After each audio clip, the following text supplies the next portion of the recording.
You know what's strange? There's a place in the Sahara Desert called the Richat Structure, a massive bull's-eye pattern in the sand, 50 kilometers wide, visible from space. And for years, people have wondered if it's the lost city of Atlantis. But here's the really weird part. Geologists say it's just eroded rock. Just a natural formation. Which makes you wonder if something that perfect, that geometric, that seemingly impossible can just happen on its own. What else might be hiding under all that sand that we're writing off as natural? What if we're standing on top of answers and don't even know it? Because here's the thing. The Sahara wasn't always a desert. 10,000 years ago, it was green. Lakes, rivers, grasslands stretching as far as you could see. And people lived there. Thrived there, actually. But then the climate shifted. The rain stopped, and sand buried everything. Cities, tools, stories, entire ways of life. All of it hidden beneath billions of tons of sand. And that's what I love about topics like this. They remind us how small we are in the grand scheme of things. How temporary.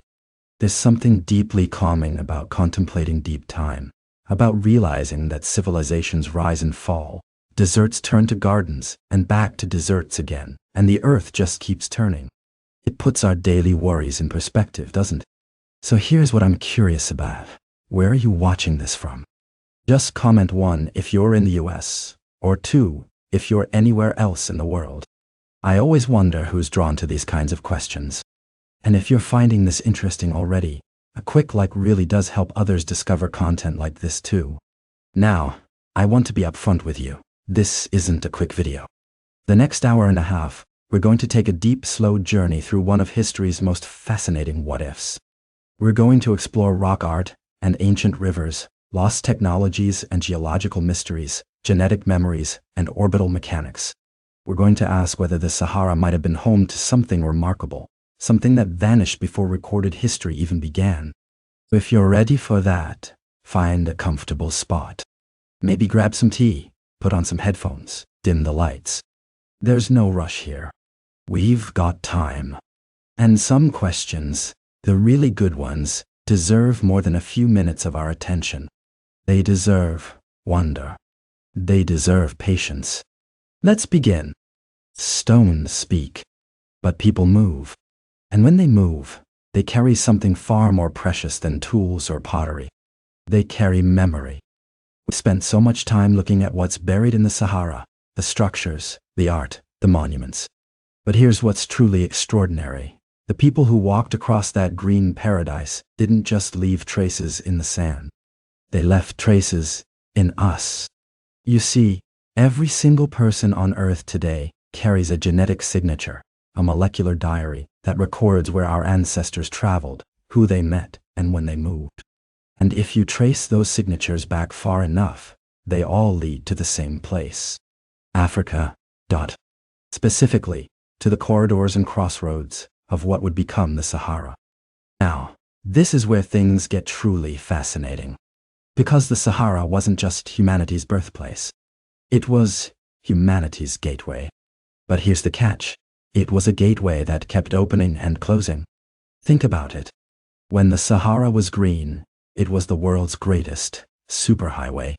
Grasslands stretching for thousands of miles, rivers connecting north to south, herds of animals providing food along the way. You could walk from Central Africa to the Mediterranean, from the Atlantic coast to the Red Sea. People moved, cultures mixed, ideas spread. The Sahara was a corridor. But every 20,000 years or so, orbital wobbles shut that corridor down. The monsoons failed. The grass died. The rivers vanished. And suddenly you couldn't cross.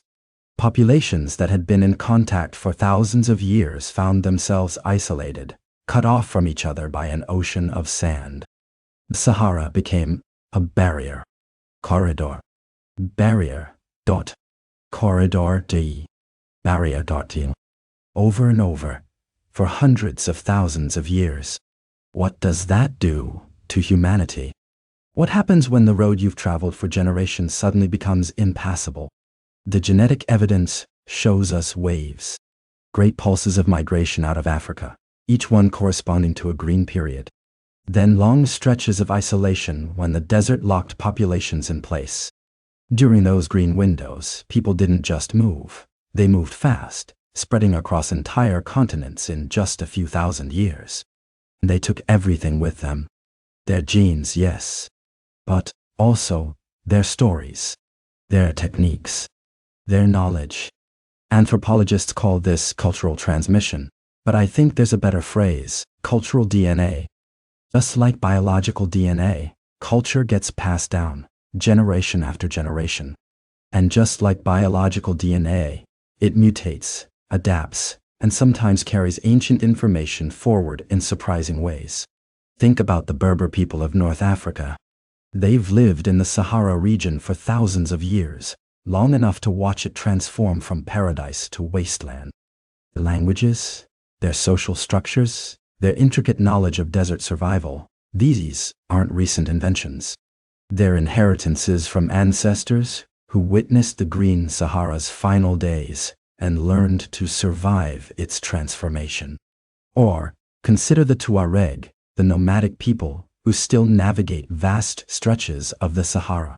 Their navigation techniques, their understanding of underground water, their oral histories, these are living links to a time when knowing the desert meant the difference between life and death.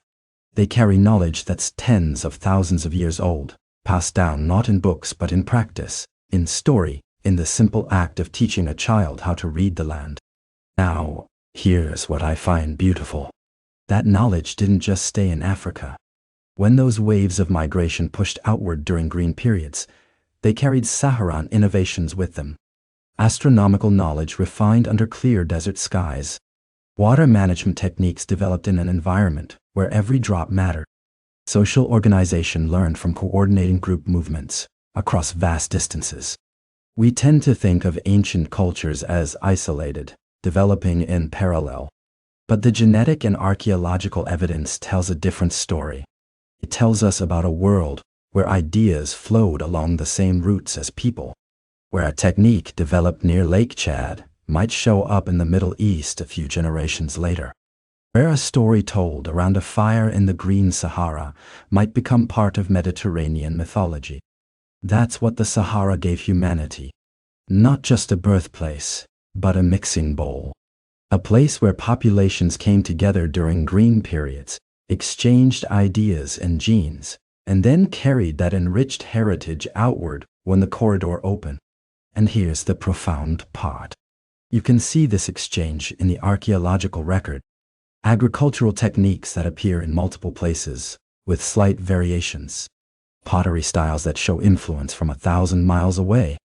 Tool-making methods that suggest knowledge transfer. The Sahara wasn't just a place people moved through. It was a place where human culture became fluid, adaptable, interconnected. What about when the corridor closed? That's equally important. Because isolation isn't just about being cut off. It's also about adaptation. When populations found themselves trapped by encroaching desert, they had to innovate. They had to become specialized. The knowledge they developed in isolation, how to survive in increasingly harsh conditions, became its own form of cultural wealth. When the corridor eventually reopened, that knowledge flowed back out into the world. It's a cycle.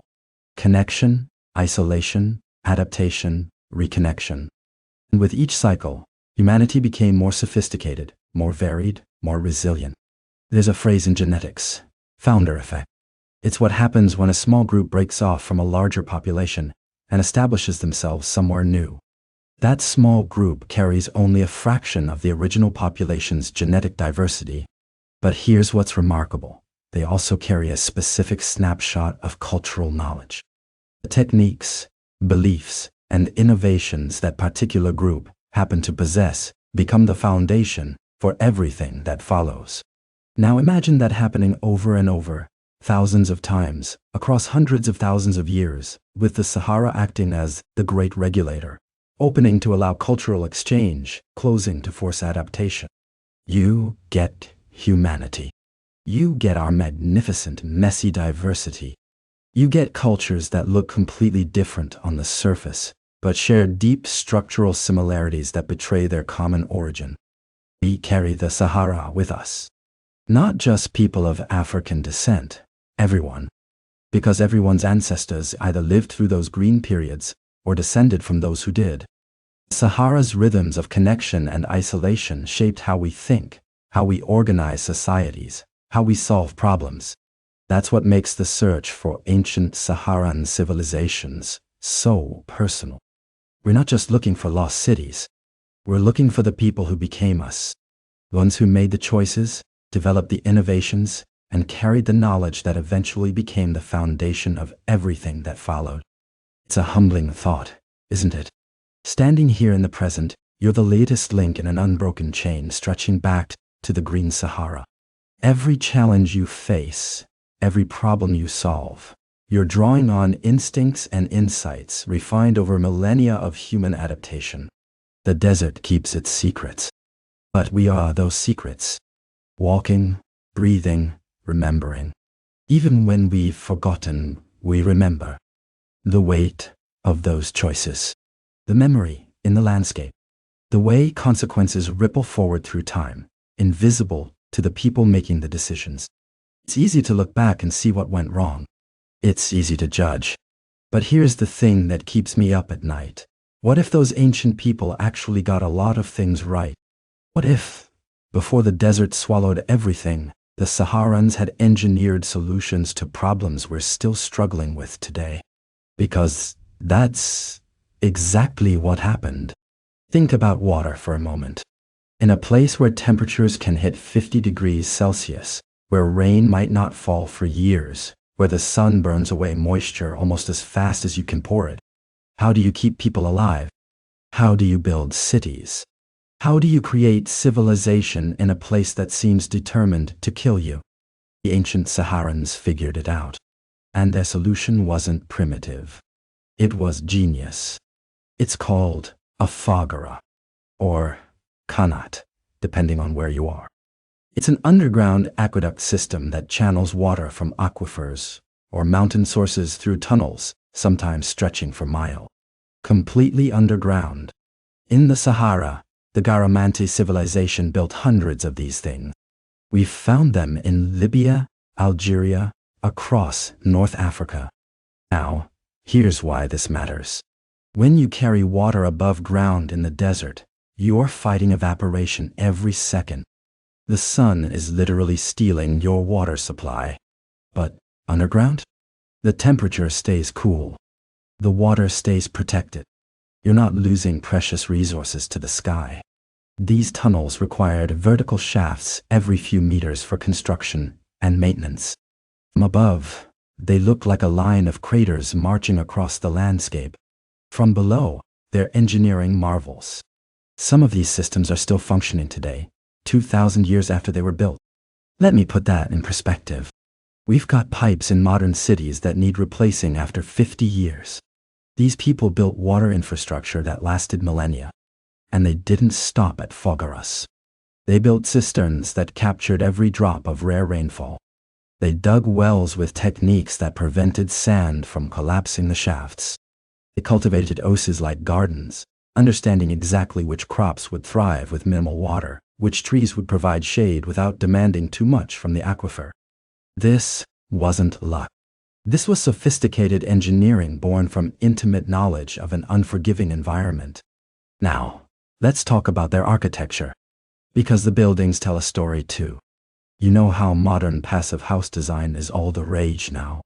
Thick insulation, minimal windows, thermal mass to regulate temperature. Architects are winning awards for discovering these principles.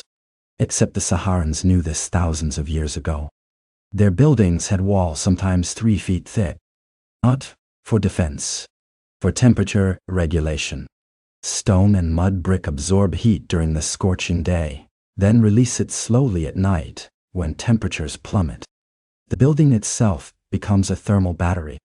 Small windows, positioned strategically to catch breezes, but keep out the brutal midday sun. High ceilings that let hot air rise away from living spaces. And here's something brilliant: underground rooms. Entire chambers carved beneath the surface where the temperature stays relatively constant year-round. Natural climate control without electricity. There's a reason traditional desert architecture looks the way it does. Every feature is solving a problem. Every design choice is a matter of survival. And we forgot most of it. We built glass skyscrapers in desert cities and then ran air conditioning 24/7 to make them livable. We're relearning now what they knew then. But water and buildings are just the beginning. Let's talk about infrastructure on a larger scale. The salt roads, the caravan routes, the network of way stations that connected distant oases like beads on a string across thousands of miles of empty desert. Moving goods through the Sahara was like sailing across an ocean. You needed to know where the safe harbors were, where you could resupply, where water could be found. And unlike an ocean, there are no currents to follow, no fish to catch if you run out of food. Just sand and heat, and the very real possibility of death. So they built a system. Way stations positioned at intervals that matched the endurance of camels and humans. Underground water storage at each stop. Markers and cans to guide the way. Knowledge passed from one generation of traders to the next about which routes were safe in which seasons. This wasn't primitive. This was logistics. This was planning. This was infrastructure that required cooperation across vast distances, shared investment in communal resources, and collective agreement on maintenance and access. Think about that. Different groups, different tribes, different peoples maintaining a shared network because everyone understood that the system only worked if everyone participated. That's not just engineering. That's social engineering. And it worked. For centuries, gold and salt and goods flowed across the Sahara. Cities rose from the sand because these supply lines made them viable. The trans-Saharan trade routes were as important to Africa as the Silk Road was to Asia. None of it would have been possible without the technology to survive the desert. The practical genius of people who refused to accept that the Sahara was uninhabitable. Now, here's what I find beautiful about all this. We tend to think of innovation as something that comes from abundance, from having resources and time and safety to experiment. But some of the most ingenious solutions in human history came from the opposite, from necessity, from constraint, from people staring at an impossible problem and refusing to give up. The Sahara demanded excellence, and the people who lived there delivered. Modern architects are studying ancient desert buildings now, trying to understand the principles. Engineers are looking at fogaras as models for sustainable water management in arid regions. We're rediscovering that the old ways weren't backward. They were adapted, refined, perfected over generations. It's like discovering your old house has ingenious passive cooling and water collection systems built right into the walls. Previous builders solved the same problems you're facing, just without electricity.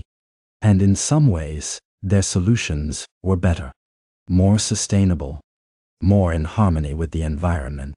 That's the gift the Sahara's giving us now. A reminder that human ingenuity isn't about having the latest technology. It's about understanding your environment deeply, intimately, and finding solutions that work with nature rather than against it. These weren't primitive people struggling in the desert. These were master engineers solving extreme challenges with elegance and efficiency. They built systems that lasted millennia. They created infrastructure that connected continents. They turned one of Earth's harshest environments into home. And then, the sand covered it all. The cities, the fogaras, carefully engineered buildings, buried, waiting for us to dig them up and remember what we'd forgot. What ancient desert technology should we bring back today? Maybe all of it. Maybe the question isn't which specific technique to revive, but whether we can recover that fundamental approach, that deep respect for environment, that patient engineering, that willingness to think in generations rather than quarter. The Sahara's teaching us still. Even buried, even forgotten. The lessons are there in the sand, waiting for us to listen. You know what's fascinating about history? We love our origin stories. We love to find the II first, the first city, the first empire, the first civilization. And for thousands of years, when people thought about the cradle of civilization, Egypt was the answer. The pyramids, the pharaohs, hieroglyphs, it all seemed to spring forth, fully formed, from the banks of the Nile around 3100 BCE. But here's the thing. It didn't. Now, this is where things get truly fascinating. Because when you look closely at Egypt's pre-dynastic period, the centuries before the pharaohs, before the pyramids, before the unified kingdom, you see something unexpected. Influence is flowing in from the west, from the Sahara. Picture it like this. Imagine a magnificent skyscraper downtown, glass and steel, reaching into the clouds, absolutely stunning. Everyone admires it. But if you dig beneath the ground floor, you find something interesting. The foundation isn't new. It's built on the ruins of previous buildings, older structures. The skyscraper is impressive, sure, but it's not the first thing built on that spot. Egypt's like that. The visible structure is breathtaking, but it's not the beginning of the story. Let's go back, way back, around 7000 BCE, when the Sahara was still green. You've got thriving communities out there, pastoralists who'd mastered cattle domestication, societies building stone monuments, people who tracked the stars with stunning precision. We talked about Nabta Playa, remember? That stone circle predating Stonehenge, aligned to celestial events, showing sophisticated astronomical knowledge. These weren't scattered tribes barely surviving. This was culture, organization, knowledge systems. Then, the climate changed. The monsoons weakened. The grasslands started dying. And here's what makes sense. Those people didn't just vanish into thin air. They migrated. They followed the water. And where was their permanent, reliable water in a drying landscape? The Nile. You can see it in the archaeological record. As the Sahara dried out between 5000 and 3000 BCE, you see predynastic Egyptian sites showing increasing influence from the west. Cattle symbolism explodes in importance. Suddenly, you've got cattle cults, people venerating bulls and cows as sacred animals. Sound familiar? That's not a Nile Valley tradition, originally.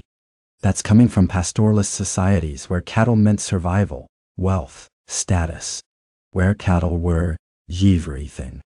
And it's not just cattle. Look at the celestial religion that becomes central to Egyptian culture.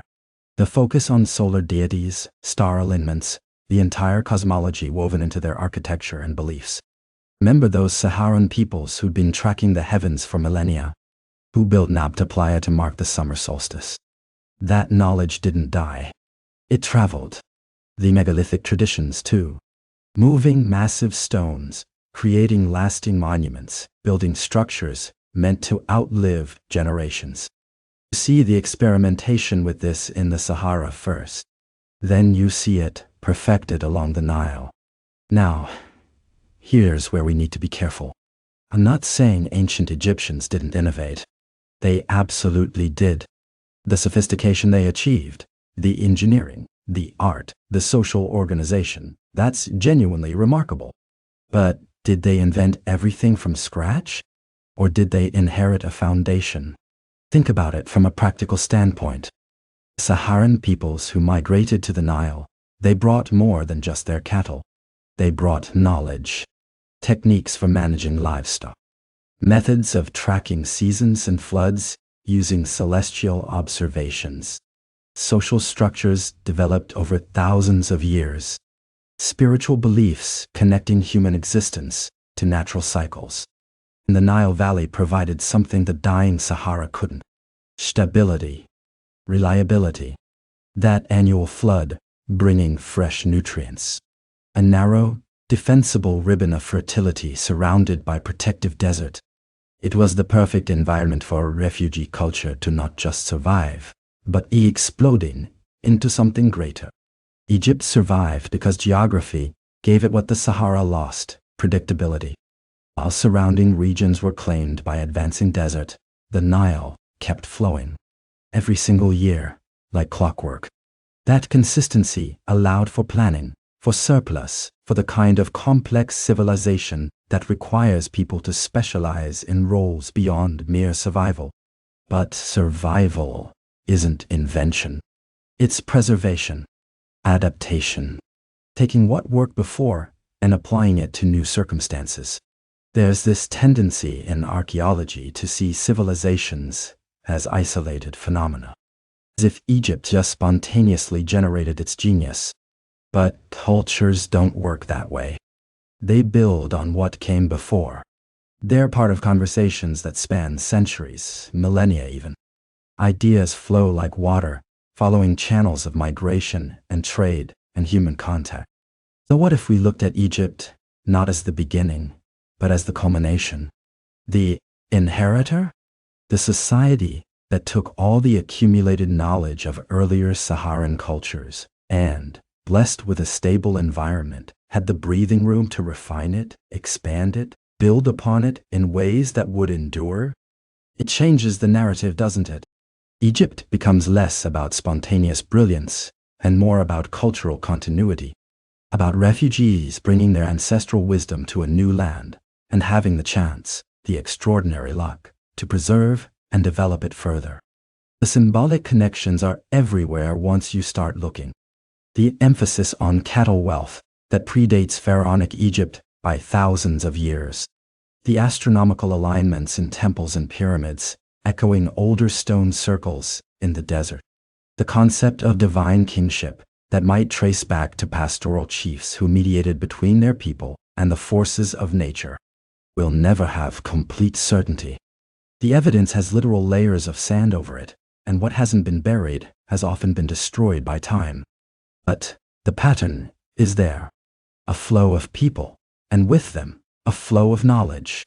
From the dying Sahara into the Nile Valley. From older cultures into what would become one of history's most famous civilizations. And here's the humbling part. Egypt itself is now partially reclaimed by sand. Desert that gave birth to the cultures that influenced Egypt eventually surrounded it, preserved it, buried parts of it. The cycle continues. Nothing is permanent. Every civilization is both a beginning and an ending, an inheritor and a legacy maker. So when you marvel at the pyramids, when you're awed by Egyptian astronomy and engineering and art, and you should be awed because it's genuinely magnificent, maybe hold space for another kind of wonder. The wonder of deep time, of knowledge passing through generations across landscapes that no longer exist, of people carrying their ancestors' wisdom across a transforming world, planting it in new soil, watching it grow into something both familiar and entirely new. Egypt didn't appear from nowhere. It grew from roots that stretched back into the green Sahara. Roots we're only beginning to understand. And that makes it, if anything, even more remarkable. Not diminished, but enriched. Part of a longer, deeper, human story. What do you think Egypt inherited from earlier cultures that we don't give enough credit for? We've spent so much time looking at grand monuments and lost cities, haven't we? Stone circles reaching for the stars, buried rivers that once sustained thousands. But here's what archaeology keeps showing us, over and over. Civilizations rarely fall because of some dramatic catastrophe. They fall because of 1,000 small decisions that seemed reasonable at the time. Let me tell you about one goat. Picture a herder in the green Sahara, maybe 7,000 years ago. He's standing in grassland that stretches to the horizon. His family has 10 goats. They're doing well. The grass grows back each year. So he thinks, one more goat won't hurt. Just one. And he's right. One more goat doesn't hurt. The grass still grows. The land still provides. But here's the thing. He's not the only herder thinking this way. 100 families in his region are all making that same logical choice. Just one more goat. Just a slightly bigger herd. The math seems fine when you're looking at your own small piece of land. Now multiply that choice across 1,000 herders. Stretch it across 100 years. Suddenly, you've got something different. The grass that used to have time to recover between grazing seasons doesn't anymore. Root systems that held the soil together start to weaken. And this is where it gets fascinating and a little bit heartbreaking. The archaeological evidence shows this transition in layers. Soil cores from ancient Saharan lakes tell the story in reverse. At the bottom, you find pollen from deep-rooted grasses and trees. As you move up through time, those disappear. The pollen record shifts to shallow-rooted plants, then scrub brush, then almost nothing. Between these layers, you can see the erosion beginning. Soil that used to be held in place by roots, washing away season by season. This isn't a story about blame. Those herders weren't villains. They were people trying to feed their families, making choices that made perfect sense in the moment. That's what makes this so important to understand. There's a Buddhist concept that I think applies here perfectly. Karma. Now, in the West, we've turned that word into something it's not. We think of it as cosmic punishment or reward. But the original meaning is simpler and more profound. Karma is just causation. Every action creates ripples. Some you can see immediately. Most you can't. That herder couldn't see the desert forming. It didn't happen in his lifetime. Maybe not even in his grandchildren's lifetime. But the choice was being made, drip by drip, year by year. Think about the house analogy. You've got 100 residents over 50 years. Each one leaves the bathroom tap dripping. Just a little. One drip, that's nothing. You'd never notice. But 100 drips, running constantly for years, that water seeps into the walls, rots the foundation. By the time someone finally sees the damage, the choice that caused it was made decades ago by people who never meant any harm. They probably didn't even know they left the tap on. Let's get specific. Naptaplaya. We talked about it before, remember?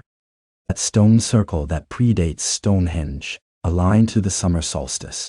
It was built by a sophisticated society around 7,500 BCE Dawai. They thrived there for 2,000 years.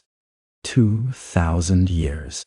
That's longer than the entire span of recorded Western civilization from ancient Rome to today. They had cattle. They had social organization. They had astronomical knowledge. And then they vanished. Not in a war. Not in a flood. Site just emptied out. Why? Because they exceeded their environment's capacity.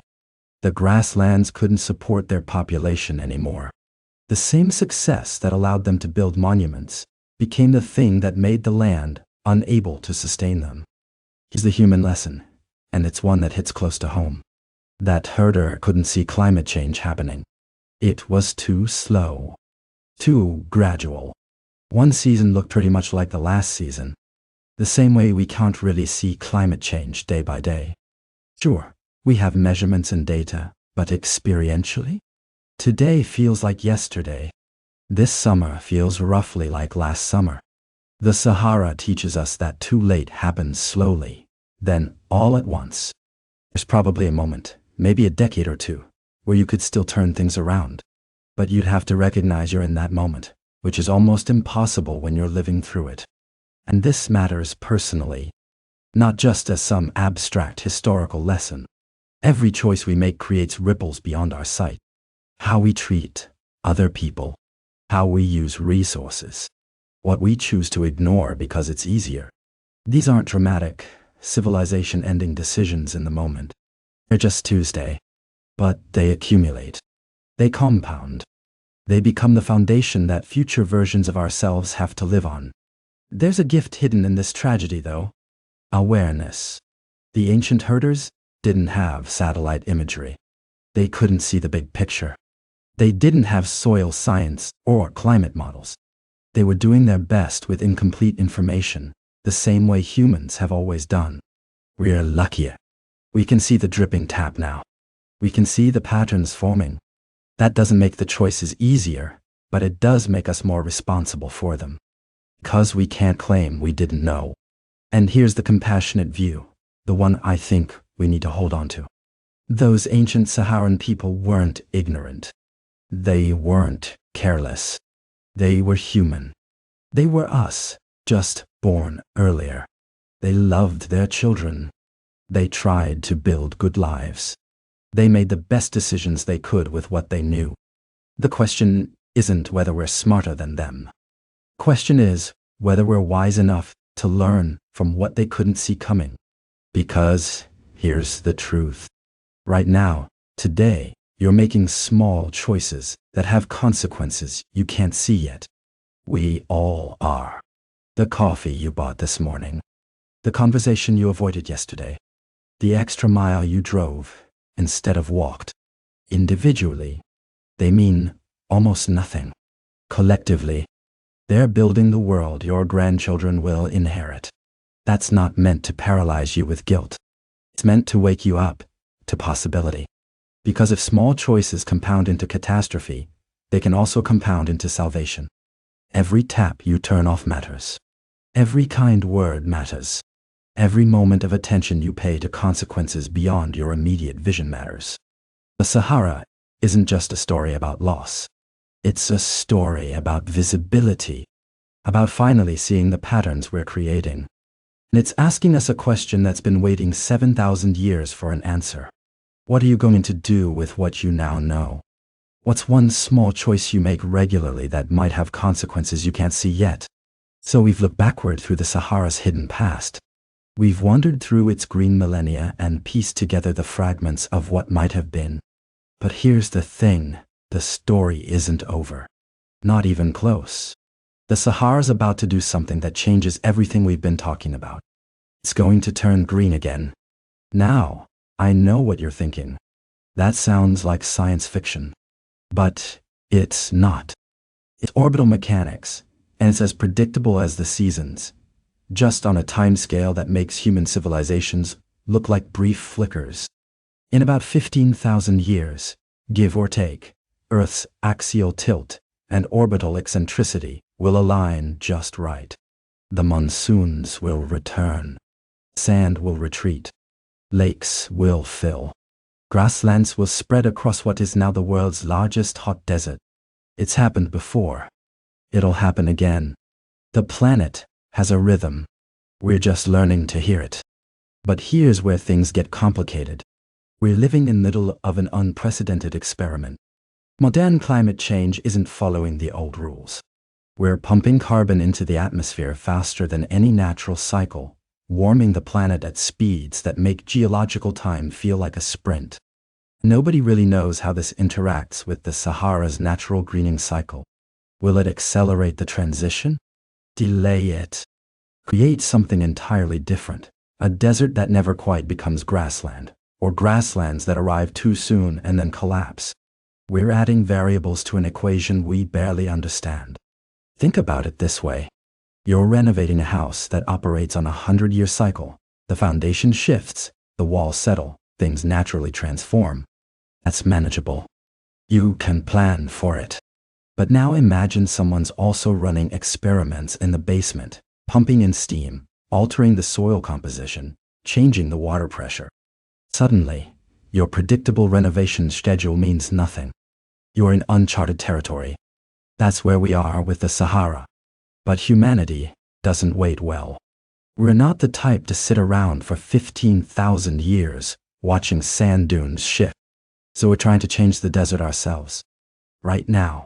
It's called the Great Green Wall, an ambitious project to plant an 8,000-kilometer belt of trees across the width of Africa, from Senegal to Djibouti. The goal is to push back desertification, restore degraded land, and create a living barrier against the Sahara's expansion. It's audacious. Some would say impossible. And maybe it is. But that's never stopped us before, has it? The Great Green Wall isn't just about trees. It's about communities, learning what those ancient Saharan societies knew, that survival in marginal environments requires innovation, cooperation, and a deep respect for water. Every seedling planted is a bet on the future. Every successful forest patch is proof that we can work with natural systems instead of against them. We're not trying to defeat the desert. We're trying to remember how to live alongside it. And here's the thought that keeps me up at night. While we're planting trees and debating climate models, our own civilization is already becoming archaeological material. Every city we build in marginal zones, every infrastructure project, every piece of technology, it's all potential future mystery. Picture this, 15,000 years from now, when the Sahara greens, what will they find buried under the sand? They'll find us. Our smartphones, our solar panels, our plastic, our concrete. They'll find layers of our existence compressed into strata, and they'll wonder what kind of people we were. They'll use whatever scanning technology exists in their time, quantum penetrating radar, maybe, or something we can't even imagine, and they'll see the outlines of our cities beneath their grasslands. They'll debate whether we were advanced or primitive. They'll argue about what caused our civilization to transform, or collapse, or migrate. And they'll be asking the exact same questions we're asking now about the people who came before. That's the circle closing. That's the pattern completing itself. The technology we're developing today might actually help us answer questions about yesterday. Artificial intelligence is getting better at pattern recognition in satellite imagery. Machine learning can now predict where buried structures are most likely to exist based on subtle variations in surface topology. Quantum computers might eventually model the Sahara's subsurface with precision we can't achieve today. We're on the edge of being able to map everything that's hidden, not just in the Sahara, but everywhere. But here's the paradox. The better our technology gets, the more we realize how much we've already lost. Because even perfect scanning can't recover burned knowledge. Even the most sophisticated AI can't reconstruct oral traditions that were never recorded. Technology gives us answers, but it also shows us the shape of all the questions we'll never be able to ask. So what do we do with this strange moment we're living in?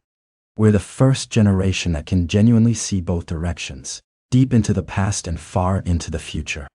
We can trace the orbital mechanics that will green the Sahara in millennia. We can model the climate changes that are altering it right now. We can excavate the remnants of societies that thrived there thousands of years ago. We're standing at a temporal crossroads. Past, present, and future, all visible at once.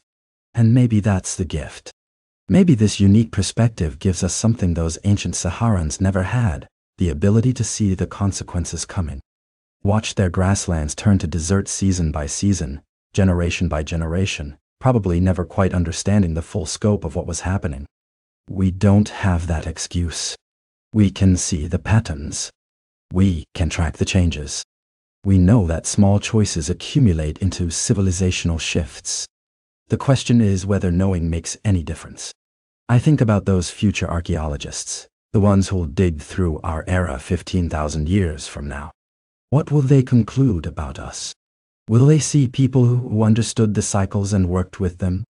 Or will they see another civilization that grew too large for its environment and left only mysteries behind? We're writing that answer right now.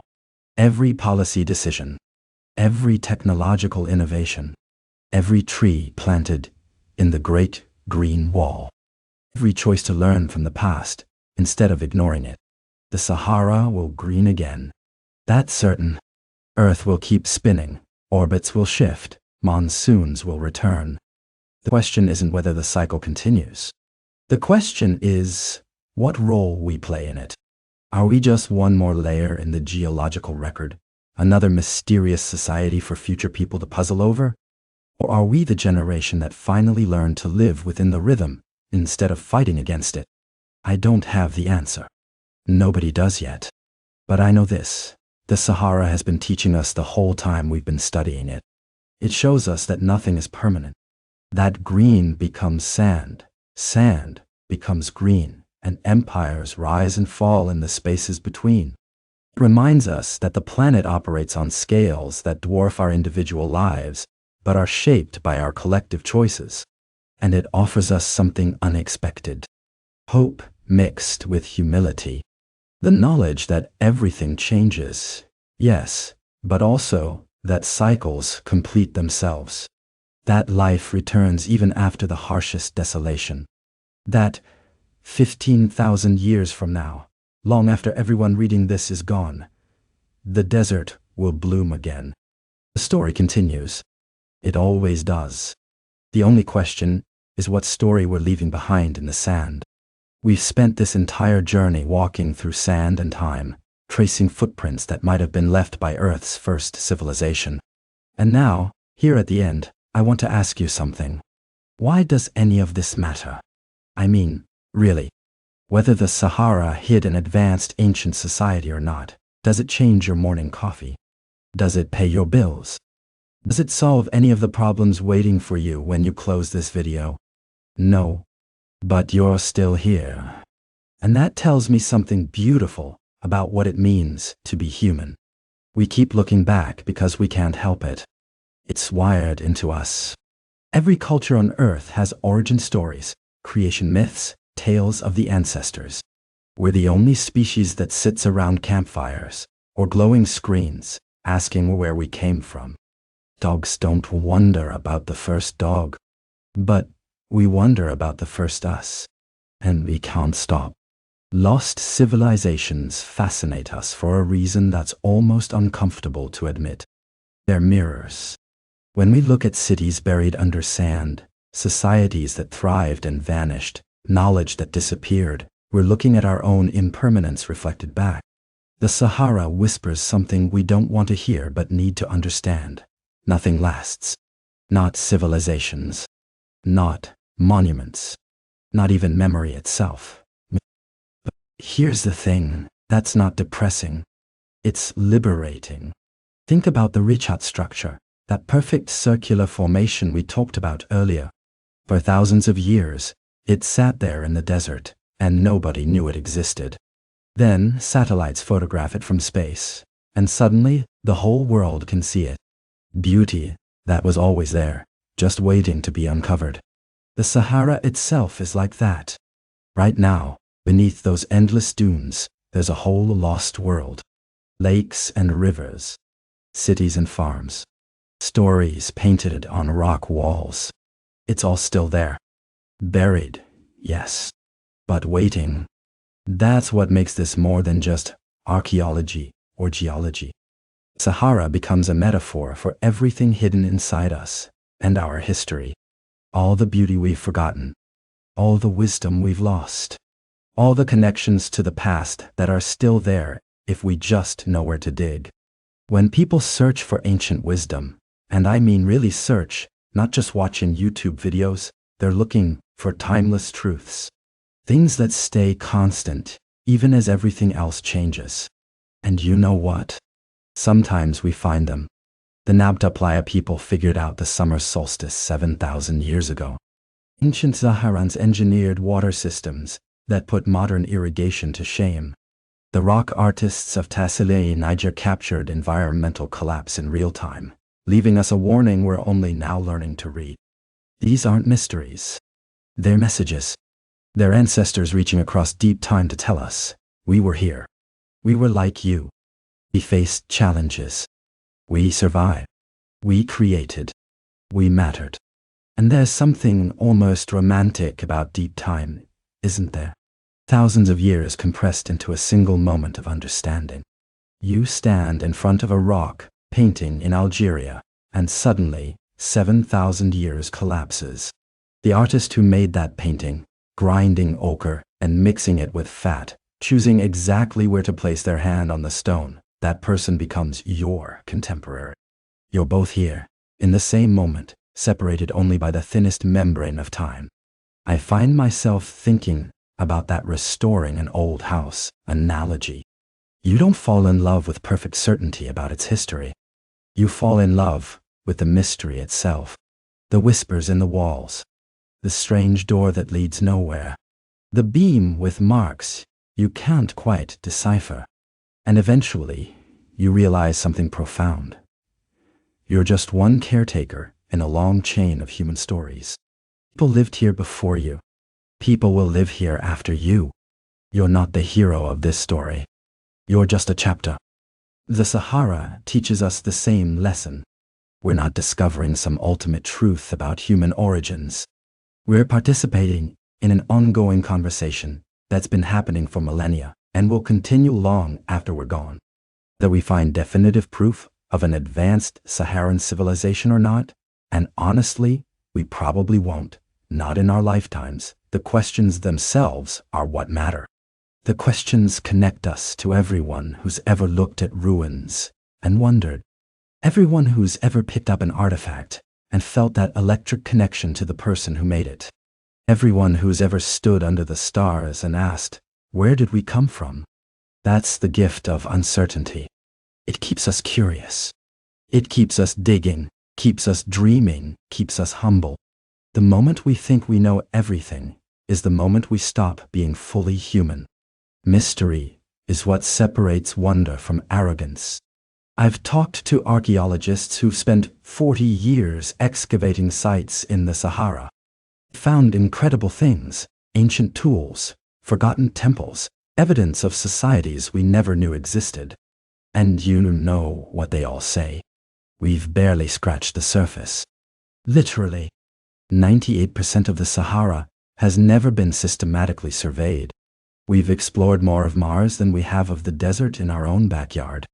That should excite you, because it means the story isn't over. Future archaeologists with better technology will find things that rewrite everything we think we know. Their descendants will find things that rewrite what they know. It's an infinite regression of discovery, each generation peeling back one more layer, forever getting closer but never quite arriving. Perhaps that's the real treasure. Not what's buried in the sand, but what the search reveals about ourselves. Our persistence, our curiosity, our need to connect with something larger than our brief lifetimes. The Sahara doesn't just hide ancient civilizations. It reveals our modern one, our values, our questions, our fears, our hopes. So we keep looking back. Not because we're stuck in the past, but because the past helps us understand the present. Every answer we find about where we came from gives us better questions about where we're going. And maybe, just maybe, that's enough. The Sahara was green. Then, it was desert. One day, it'll be green again. Civilizations rose and fell, and rose again. Knowledge was gained and lost and rediscovered. That's the cycle. That's the pattern. That's the comfort, if you can find it. We're not separate from this story. We're in it. Right now. Making choices that'll puzzle future archaeologists. Leaving artifacts that'll outlast our names. Creating mysteries that'll fuel someone's documentary 15,000 years from now, when the Sahara blooms green again. So here's my question back to you. What mysteries do you hope remain unsolved in your lifetime? Because the wondering is more beautiful than the answer. Think about it. Really think about it.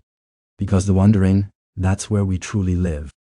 Stand in the Sahara today, and you're confronted with one of Earth's most unforgiving landscapes. Endless sand stretching to the horizon. Heat that can kill in hours. Silence so complete, it feels like the planet itself is holding its breath. This is a place where life clings to existence, where every drop of water is precious, where the very air seems hostile to anything living. But here's what'll shift your perspective. Rewind just 10,000 years.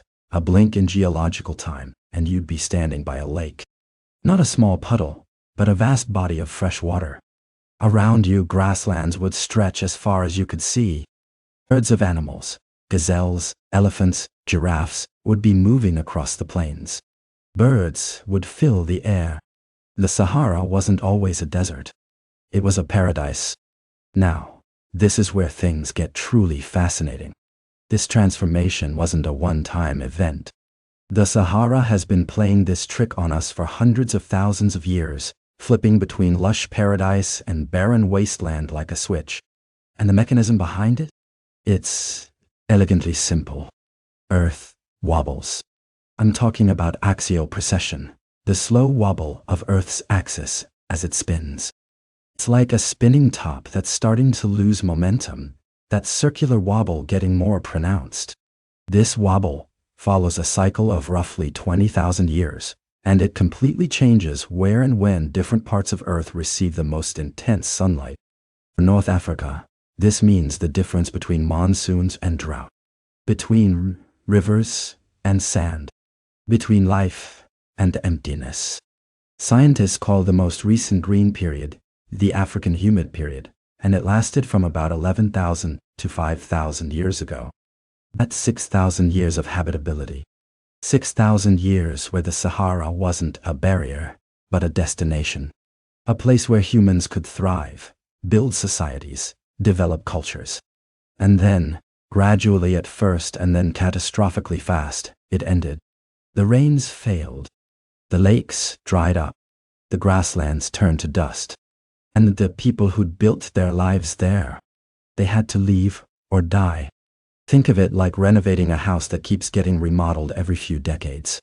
The foundation remains solid, but the interior completely transforms. What was a living room becomes a bedroom. The kitchen moves. Walls go up, walls come down. Each renovation buries evidence of what came before. That's the Sahara. The foundation, the rock, the underlying geology, stays constant. Everything on top gets completely rearranged every 20,000 years, hiding what came before under new layers. The evidence for this cycle is written in the land itself, if you know how to read it. Lake sediments buried under sand, showing layers of organic material that could only exist near water. Ancient river systems visible from space, invisible from the ground, but clear as day when satellites map the terrain. These are ghost rivers, their channels still there beneath the sand, waiting. Pollen records preserved in sediment cores tell us what plants grew where and when. Each tiny grain of pollen is a data point, and together they paint a picture of forests and grasslands, where today there's nothing but dunes. Here's what makes this really mind-bending. We can track these cycles back, far back, using ocean sediments and climate proxies. The Sahara has been doing this dance for millions of years. Green, then brown. Wet, then dry. Paradise, then wasteland. Over and over and over. It's rhythmic, predictable, inevitable. But what does this mean for us, for our question about lost civilizations? It means something profound. For thousands of years at a time, the Sahara was a habitable canvas. Not just livable, but rich, abundant. The kind of place where complex societies could develop, where agriculture could flourish, where humans could gather, build, innovate, create. And then that canvas got wiped clean, not by war or plague or any human failure, but by celestial mechanics, by the simple, unstoppable wobble of our planet. Think about what could have existed during those green periods. We know humans were in North Africa. The rock art we'll talk about later proves it. But what else? What settlements? What technologies? What knowledge? All of it would have been buried when the desert returned. Covered by sand, eroded by wind, scattered by the relentless work of geological time. The Sahara doesn't preserve civilizations gently. It swallows them whole. It's a humbling thought, isn't it? That nature can simply erase entire worlds.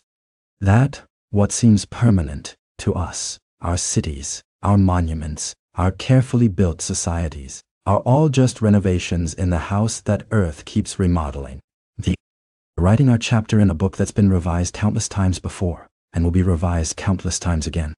The implications ripple outward. If complex societies developed during the Green Sahara, and there's good reason to think they did, then most of our archaeological timeline for human civilization might be incomplete. We've been looking for our origins in the places that preserved evidence, river valleys that stayed wet, coastal areas that remained inhabitable. But what about the places that didn't? What about the stories buried under sand? This is why the Sahara matters. It's not just about one desert or one climate cycle. It's about understanding that Earth's habitability isn't static. Places that seem eternal aren't. Landscapes that seem permanent are temporary. And civilizations that seem lost might not have failed. They might have simply been in the wrong place when the planet decided to redecorate. The next time you see images of the Sahara, those endless golden dunes, that harsh beauty, remember what's underneath. Remember that you're looking at the latest renovation, not the original structure. Remember that beneath that sand might be evidence of societies we've never imagined, built during a time when the desert bloomed. And remember this, the cycle isn't over. In another 15,000 years or so, if we're still around to see it, the Sahara will green again. The rains will return. Lakes will fill. Grasslands will spread. And whoever's there to witness it will stand on that renewed land, perhaps wondering what ancient civilizations might have existed during the desert period. They might wonder about us. That's the gift of deep time. It reminds us that we're not the first chapter, and we won't be the last. We're just one more renovation in the endless transformation of this remarkable planet. And somewhere under that sand, buried but not gone, the previous renovations are waiting. Silent witnesses to Earth's eternal habit of changing everything, while changing nothing at all. If you could visit the green Sahara 10,000 years ago, what's the first thing you'd want to see? You'd be amazed what's actually down there. Because while you were imagining that green landscape, standing by those ancient lakes, people were living there, building there. And then the desert came back and buried everything they made. I'm not talking about legends or speculation. I'm talking about actual cities, complete with streets and buildings and water systems, sitting right now under hundreds of feet of sand. We know they're there because we can see them. Not with shovels, with technology that lets us look through the ground itself. Ground-penetrating radar. Satellite imagery that detects subtle variations in sand density. LIDAR that maps terrain with lasers. These tools have revealed something extraordinary. The Sahara is hiding an archaeological treasure trove we're only beginning to understand. Now, here's where things get truly fascinating.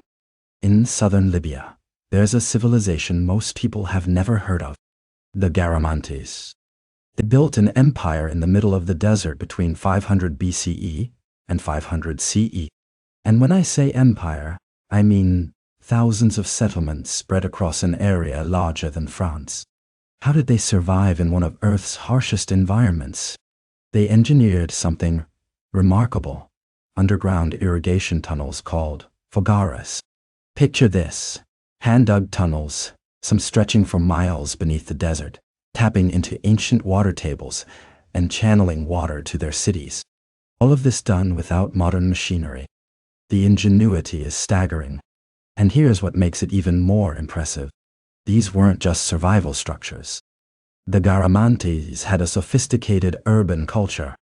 They traded across the Sahara, connecting the Mediterranean world to sub-Saharan Africa. They had writing, metallurgy, and complex social organization. A proper civilization, thriving in what seems like an impossible location.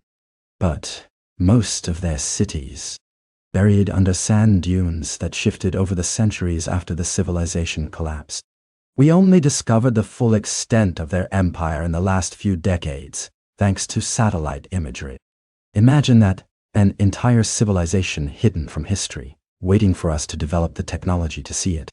And they're not alone. In Mauritania, Chad and Niger, researchers have found settlements that predate even the Garamantes. Structures that could push back our timeline of organized human societies in North Africa by thousands of years. Some of these sites show evidence of urban planning, defensive walls, and specialized buildings. But excavation is incredibly difficult because of the harsh conditions. So much of it remains unmapped, unstudied. Think about this for a moment. The Sahara is roughly the size of the United States. And archaeologically, we've barely scratched the surface. Most of it is simply too remote, too hot, too dangerous to explore systematically. It's like having a massive library where you've only read a few books from one shelf. Now, here's something that really captures the imagination. Sand dunes move. Not quickly by human standards, but over centuries, they migrate like slow-motion waves across the desert. A city that was exposed to the elements 2,000 years ago might be under 50 feet of sand today. And a city that's been buried for millennia might be partially uncovered tomorrow. It creates natural time capsules. When a site gets buried quickly by sand, it's actually protected. No rain to erode it. No vegetation to break it apart. No looters to disturb it. Just preservation under billions of tons of sand. It also means that what we can see right now is just one random snapshot of what's there. There could be sites that were visible 100 years ago, but are buried now. There could be sites that'll be exposed 100 years from now. The desert is constantly remodeling itself, hiding and revealing its secrets on its own schedule. Let me give you an analogy that makes this click. You know how during a home renovation, you'll sometimes find things hidden in the walls? Old newspapers used as insulation. Children's toys that rolled into a gap. Blueprints and plans left by previous owners. Each discovery tells you something about the people who lived there before, about designs and intentions you never knew existed. That's exactly what's happening in the Sahara, except on a continental scale. Every new technology that lets us peer beneath the sand reveals another layer of human history, another blueprint, another design for living that we didn't know was possible in that environment. And it raises an uncomfortable question. Civilizations this sophisticated could be completely forgotten, buried and lost to history. What else is down there that we haven't found yet? The Garamantes weren't discovered until the 1960s, and we didn't understand the full scope of their civilization until satellite technology advanced in the 1990s. That's within living memory. What might we discover in the next 50 years as our technology improves?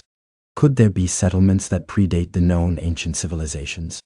Could there be evidence of experimentation with agriculture, metallurgy, or engineering that we've always assumed happened elsewhere first? The honest answer is, we don't know. And that's both humbling and exciting. Because here's the thing about archaeological evidence. It's stubborn. You can't wish it into existence, and you can't ignore it when you find it. Each discovery forces us to update our understanding of human history, whether we're comfortable with it or not. The challenge is getting to it. Excavating in the Sahara isn't like excavating in more temperate regions. Water is scarce. Temperatures are extreme. Infrastructure barely exists. Moving heavy equipment across sand dunes is enormously difficult. And funding for African archaeology has historically been limited compared to sites in Europe or the Middle East. So most of what's beneath the Sahara remains exactly where it's been for thousands of years, waiting. Silent cities holding silent answers to questions we're only beginning to learn how to ask. But what if we developed better technology? What if we could map the entire Sahara in high resolution? What if we could see through the sand as easily as we see through the air? Discoveries would fundamentally reshape our understanding of human civilization. Because every time we find something unexpected, it forces us to question our assumptions. We thought we knew when and where and how complex societies develop. Then we found the Garamantes. We found Nabta Playa. We found settlements in places we thought were uninhabitable at those times. Each discovery whispers the same unsettling truth. We don't know as much as we think we do. And that's not a failure of science. It's a reminder of how much Earth still has to teach us if we're patient enough to listen. So what technology do you think would be most useful for discovering what's buried under the Sahara? Now, one way to search for those hidden cities is to look for structures so obvious they're visible from space. Nowhere in the Sahara is this more dramatic than a place that's captured imaginations for decades. Picture this. You're an astronaut aboard the International Space Station, looking down at the endless tan canvas of the Sahara. And there it is, a perfect bullseye staring back at you. Concentric rings, almost impossibly circular, stretching 50 kilometers across the Mauritanian desert. They call it the Richat Structure. Some call it the Eye of the Sahara. And if you've spent any time reading about lost civilizations online, you've probably heard it called something else, Atlantis. It's easy to see why people make the connection. Plato described Atlantis as a series of concentric circles, alternating rings of land and water surrounding a central island. The Richat structure has concentric rings.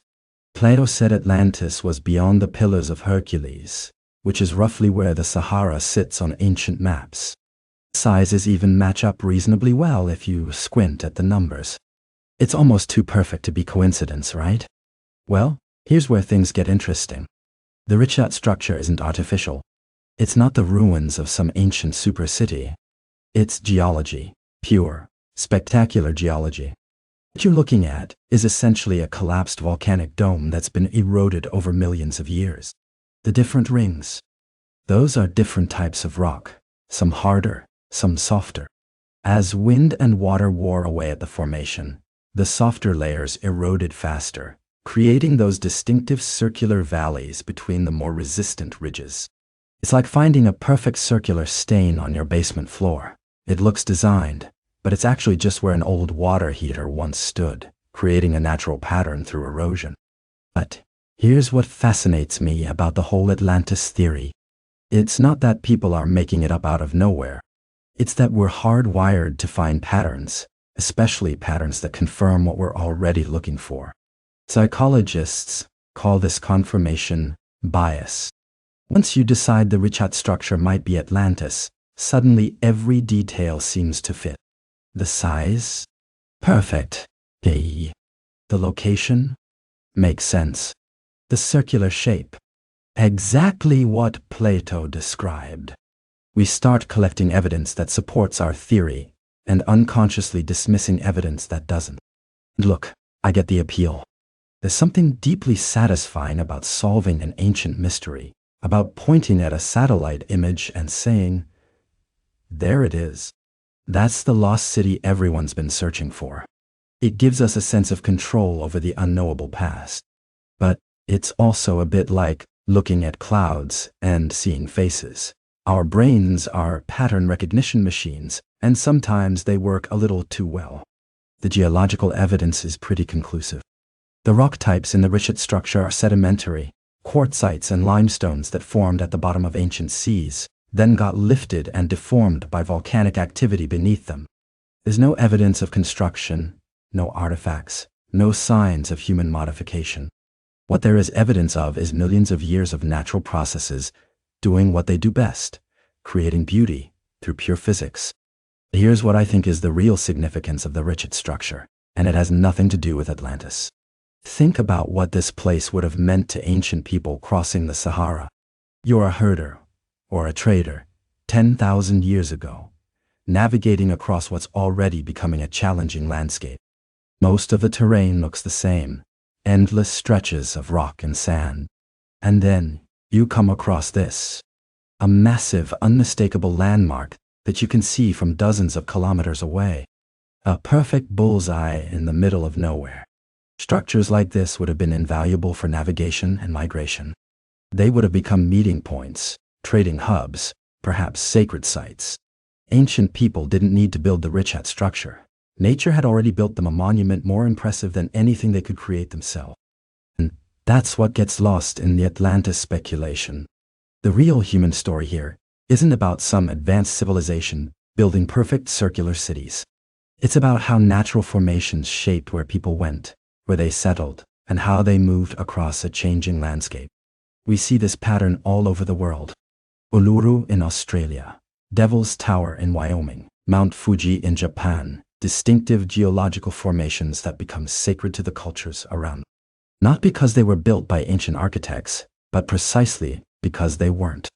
There's something awe-inspiring about a feature so dramatic that only nature, only deep time, could have created it. And here's the thing about confirmation bias that I find really valuable to understand. It doesn't mean you're foolish or gullible. It means you're human. We all do this, every single day, about everything. We decide what we think is true, and then we unconsciously filter new information through that belief. Recognizing that tendency in ourselves? That's not about being smarter than the Atlantis theorists. It's about being honest enough to ask ourselves, what patterns am I seeing because they're really there, and what patterns am I seeing because I want them to be there? Sahara is full of structures like the Richat, maybe not as perfectly circular, but equally dramatic. Stone formations, dried riverbeds, ancient volcanic features. Each one tells a story about deep time, about continental drift and climate cycles and erosion. And yes, ancient humans interacted with all of them. They painted on them, they built around them, they incorporated them into their cosmologies and their navigation systems. That's the story I find compelling. Not that ancient people built impossible structures, but that they were smart enough to recognize and use the impossible structures that nature had already built. They didn't need to move massive stones into perfect circles when the earth had already arranged the landscape into navigable landmarks. They didn't need to construct pyramid-shaped mountains when real mountains already existed. The eye of the Sahara stares up at space, and it's been doing so for millions of years, long before humans walked upright, let alone built cities. It'll keep staring long after we're gone. And there's something humbling about that, isn't it? All our theories and speculation, all our debates about what it means and whether it proves anything, the Richat structure doesn't care. It just exists, indifferent and eternal, a testament to forces that dwarf human timescales. So do I think ancient people built settlements around the Richat structure? Actually, yes. Not because it was Atlantis, but because it was useful. Because it was distinctive. Because in a landscape that could look monotonously the same, here was a landmark you couldn't miss. Whether we find evidence of those settlements is another question. 50,000 years of wind and sand can bury a lot of history. But the settlements don't need to be mythical to be meaningful. The truth is often more interesting than the myth. And the truth here is that the Sahara is full of natural wonders that shaped human history just by existing. Ancient people didn't need to be given wisdom by aliens or inherit technology from Atlantean refugees. They just needed to be what humans have always been: adaptable, clever, and really, really good at working with what the world gives us. Do you think ancient people would have built settlements around the Richat structure? Why or why not? So maybe they did, maybe they didn't. But here's what we know for certain. Ancient people definitely painted what mattered to them. Nowhere is that story more vivid than in the rock art scattered across the Sahara. Imagine you're hiking through one of the driest places on Earth, and you round a corner to find a cave wall covered in images. Not just any images. Swimmers, boats gliding across water, herds of giraffes and elephants. It's like finding your grandparents' photo albums in the attic. Each picture tells a story about their world, and together they show how everything changed over time. Now, this is where things get truly fascinating. The Sahara contains thousands of rock art sites. Thousands. And they're not random doodles. They're a chronicle, a visual timeline of an entire world transforming before people's eyes. Take the Tessili Niger Plateau in Algeria. Paintings there are stunning. People swimming, boats filled with passengers, landscapes that look nothing like the Sahara you'd see today. These artists weren't imagining some fantasy world. They were recording their actual environment. A green, wet, thriving Sahara. But the really remarkable thing? We can watch the climate change through the art itself. Around 8000 BCE, the paintings show wild animals. Elephants, rhinos, crocodiles. The megafauna of a lush savanna. Then, around 5000 BCE, the imagery shifts. Now you're seeing domesticated cattle, herding scenes, people managing livestock. This tells us something profound. These societies weren't just reacting to their environment, they were adapting, innovating, building new ways of life. Fast forward to 3000 BCE, and the art changes again. Horses appear. Then, camels. The animals of the desert. You can literally watch the Sahara drying up through the eyes of the people who lived there. It's like they're leaving us a message across 10,000 years. This is what we had. This is what we lost. And here's the thing. They knew what was happening. They had to. When your grandparents painted lakes, and your children are painting camels, you understand that something fundamental has shifted. These artists were documenting their own environmental collapse in real time. But there's a twist to this story. A weird one. In some of the oldest rock art, what archaeologists call the round head period, you find these strange figures.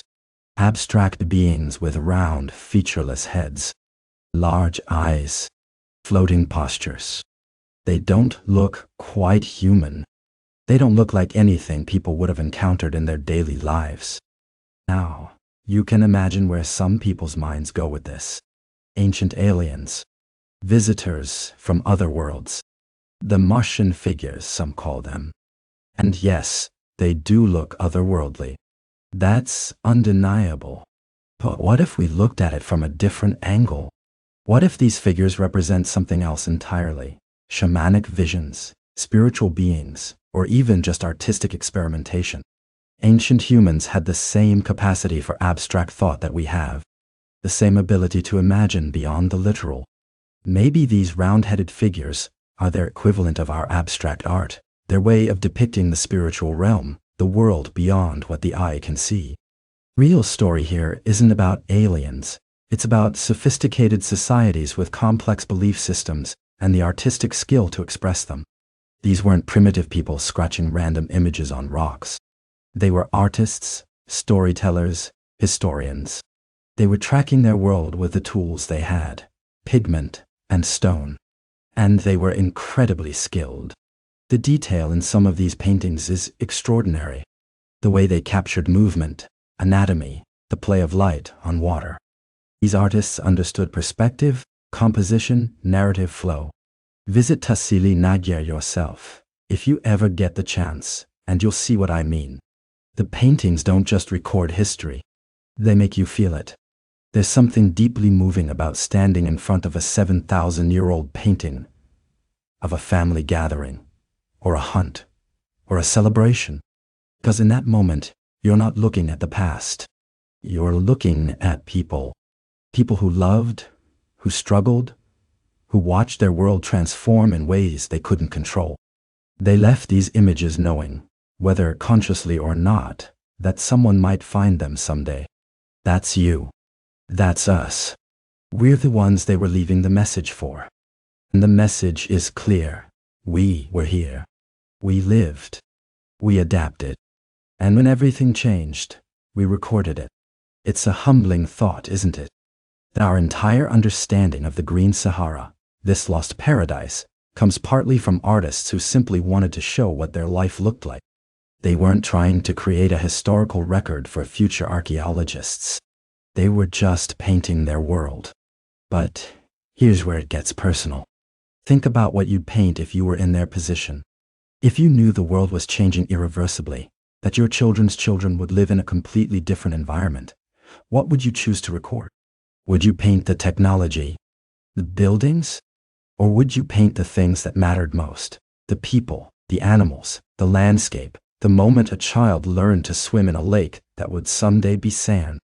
The Saharan artists made their choice. They painted life, connection, change. They painted truth. And thousands of years later, those paintings are still speaking. Still teaching us not just about what the Sahara was, but about what it means to be human in a changing world. To witness transformation, to adapt, to survive, and to leave something behind that says, we were here, and it mattered. So here's my question for you. If you had to create a single rock painting to represent our current civilization, what would you draw? What matters enough to outlast you? What truth would you want someone 10,000 years from now to understand about us? Think about it. Because whether we realize it or not, we're doing the same thing those ancient artists did. We're leaving our mark. Our photos, our art, our stories, they're all our version of those cave paintings. The only question is, what story are we telling? So we've looked at these ancient artists painting their world, leaving us messages across millennia. They were documenting change, slow, relentless change. But what if change didn't always come slowly? What if sometimes it came all at once? Let me take you back 12,800 years. The Ice Age is ending. Things are warming up. Humans are spreading, adapting, maybe even starting to experiment with growing their own food. And then, snap, the climate reverses. It's like someone flipped a switch. Temperatures plunge back to Ice Age conditions almost overnight in geological terms. Lushes that were retreating start advancing again.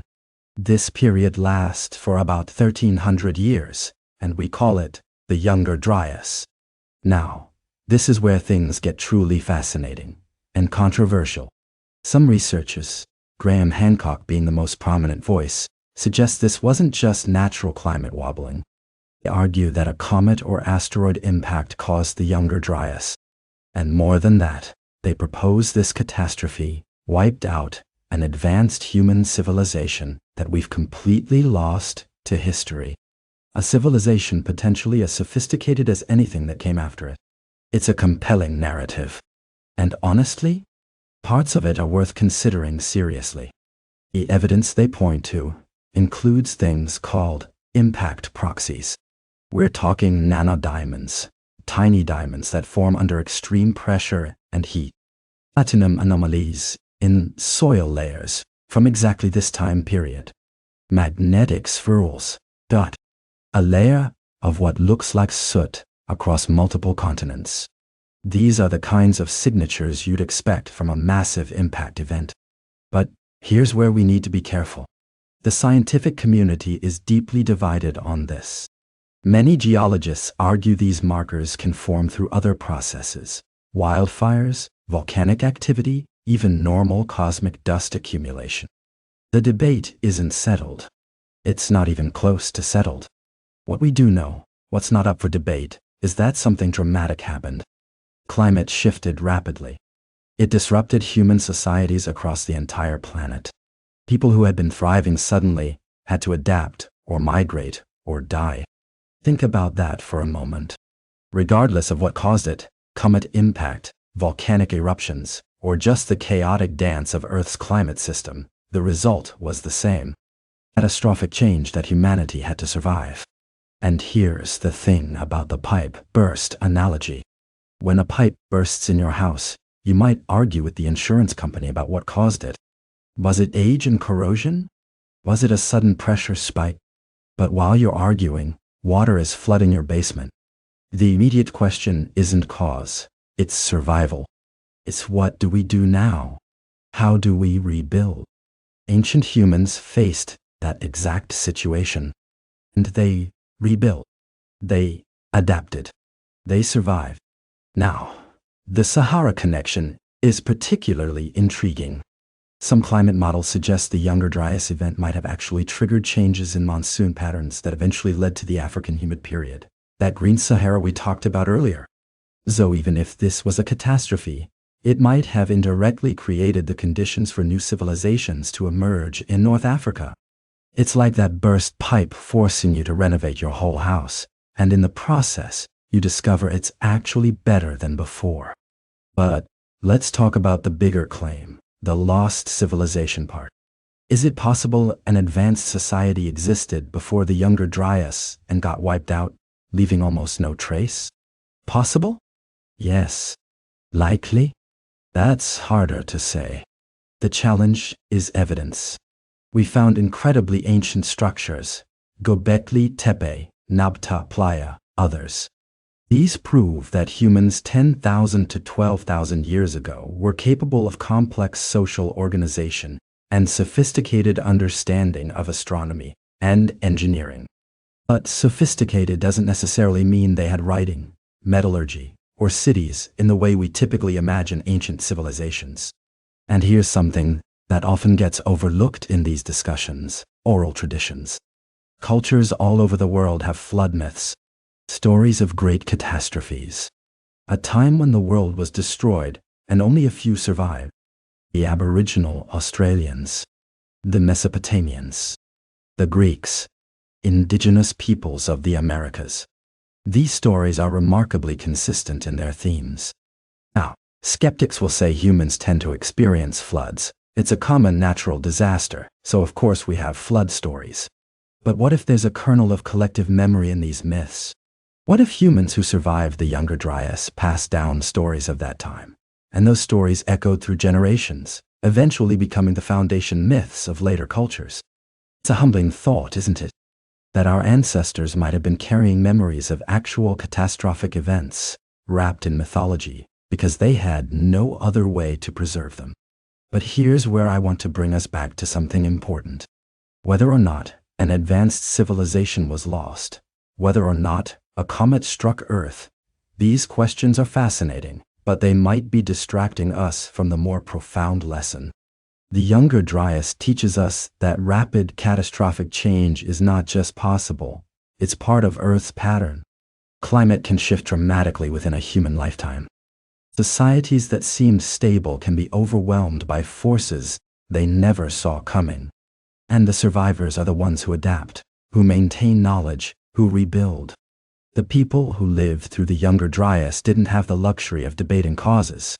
They experienced it. They lost people they loved. They watched their world transform. And somehow, they persevered long enough for us to be here having this conversation. That's the real mystery worth pondering.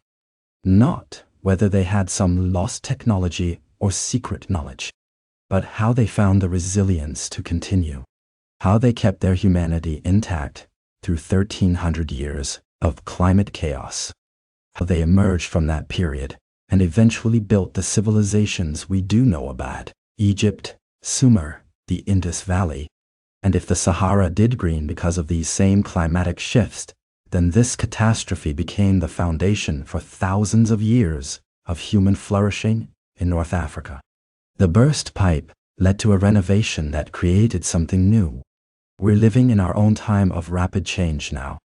We watch our climate shift. We worry about what we're leaving behind. Maybe that's why these stories of ancient catastrophes fascinate us so much. They're not really about the past. They're mirrors. They ask us, when change comes, and it will come, what will we do? How will we adapt? What knowledge will we preserve? What stories will we pass down? The Younger Dryas happened. Something caused it, and humanity survived it. That's the certainty we can hold on to. Everything else is the mystery that keeps us digging, keeps us questioning, keeps us looking back to understand what might lie ahead.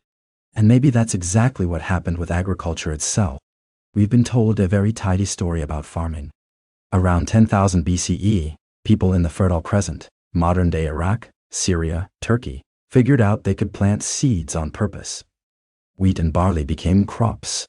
Sheep and goats became livestock. Civilization followed. It's taught as a singular breakthrough, a moment when humans stopped wandering and started building. But here's the thing. That story assumes the Fertile Crescent was ground zero, the only place smart enough, lucky enough, or ready enough to make that leap. And recent discoveries suggest that narrative might be built on incomplete evidence. Africa, particularly the Sahara when it was green, tells a different story. Millet, sorghum, African rice.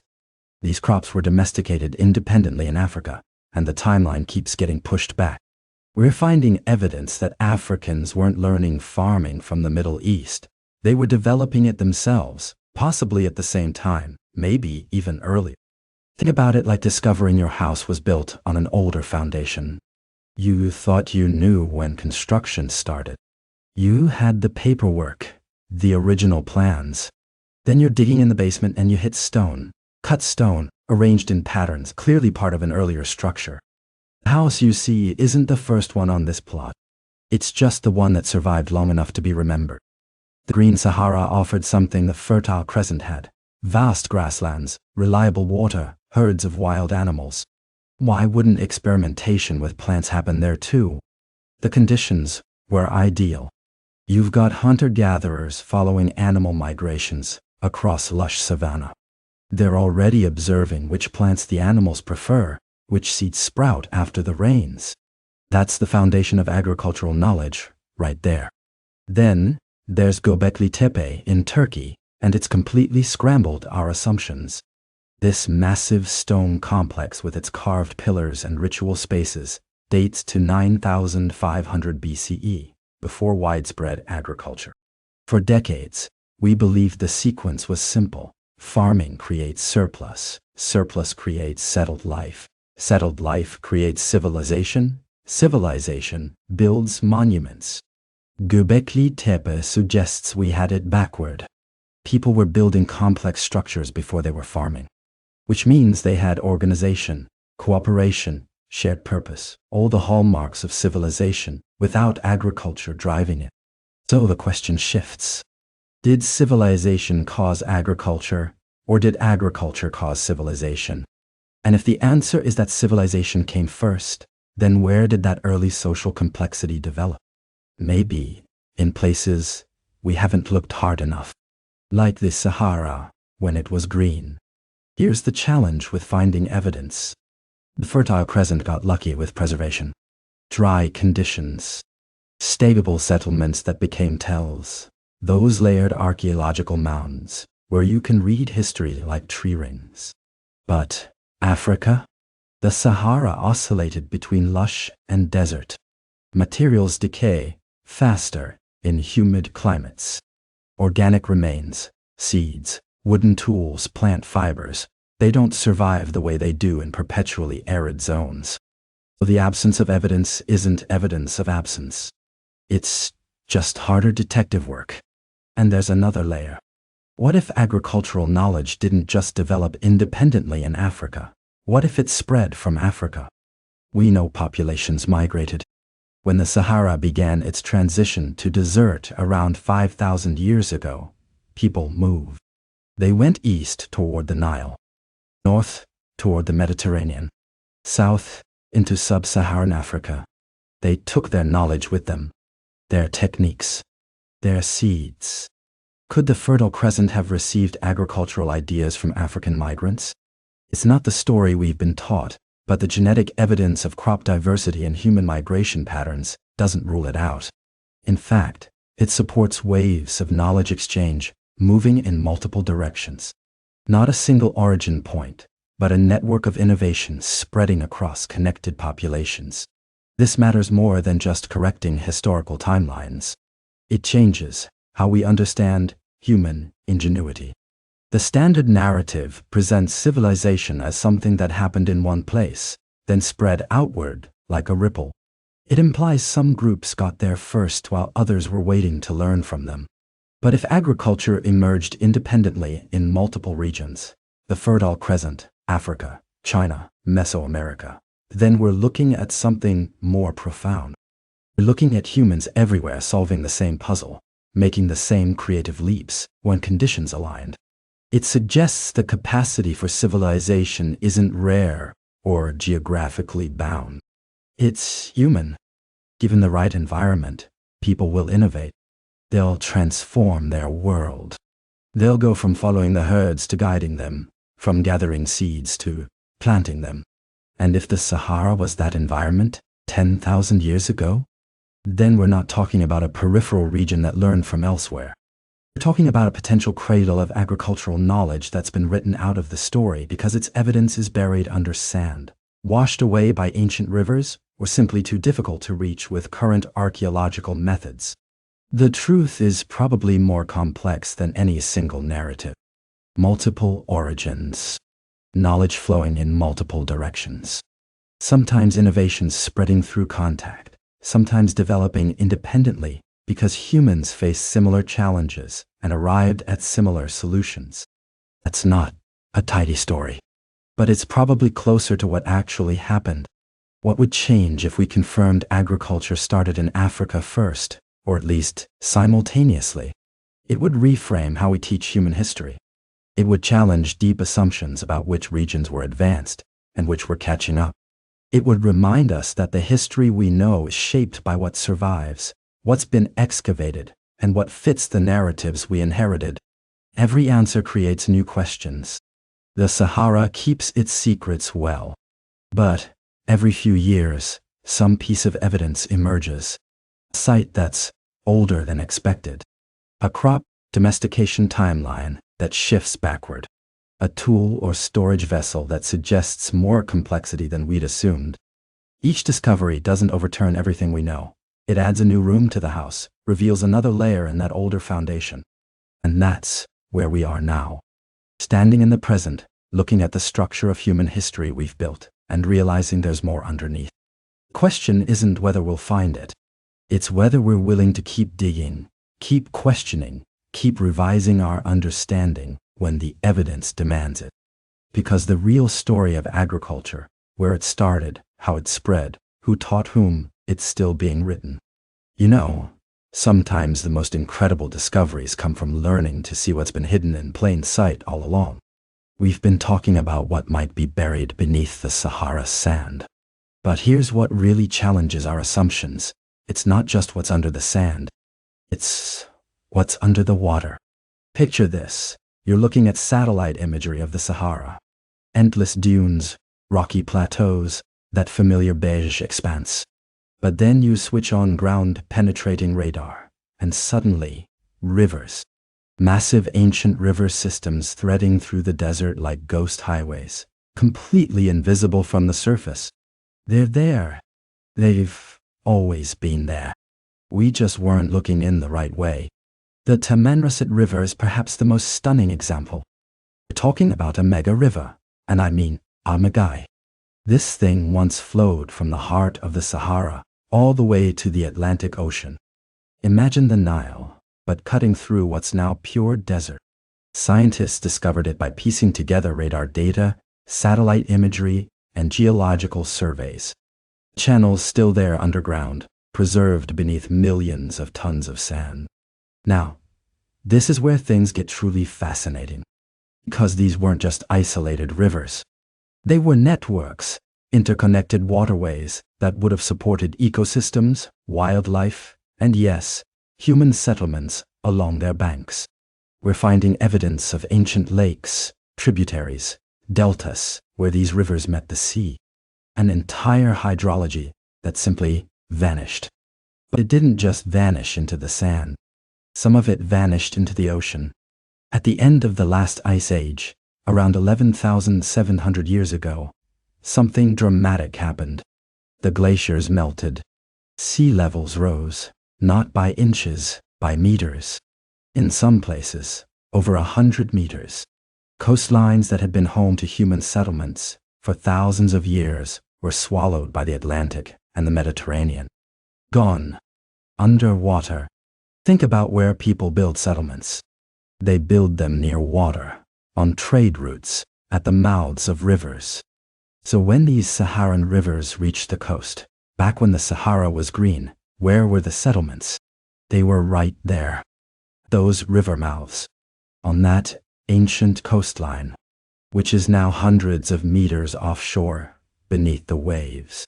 Here's the really humbling part. We've mapped about 20% of the ocean floor to the same resolution we've mapped Mars. 20%.